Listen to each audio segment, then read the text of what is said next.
আপনাদের জন্য বলছি, যদি ভালোবাসা কেউ করে থাকে, ঠিক আছে, কিংবা একটা মেয়ে একটা ছেলেকে ভালোবাসে, কিংবা একটা ছেলে মেয়েকে ভালোবাসে, ভালোবাসা করার মধ্যে এদের মধ্যে ভালোবাসা শুরু হওয়ার মধ্যে মাঝপথে ভালোবাসা আটকে যায়। ঠিক আছে, কোনো একটা ছেলে মেয়েটার জন্য পাগল হয়ে জান দিয়ে দেয়, ঠিক আছে, কিন্তু সেই মেয়েটার জন্য যে জান দিতে যায়, কিন্তু একবারও কি সে তাকে পরীক্ষা করে থাকে যে সে তার জন্য জান দিতে পারবে কিনা? সততা বাস্তবতা কঠিন।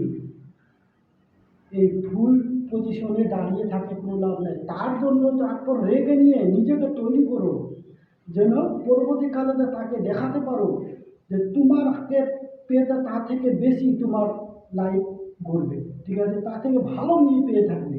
তোমার একটা মেয়ে যদি ছেলেকে ভালোবাসে, সে যদি তার জন্য ভালোবাসা করে, তার জন্য মধ্যে তাকে নিজের কেরিয়ার তৈরি করো, যেন পরবর্তীকালে তার ছেলে তোমার জন্য পাগল হয়ে থাকে।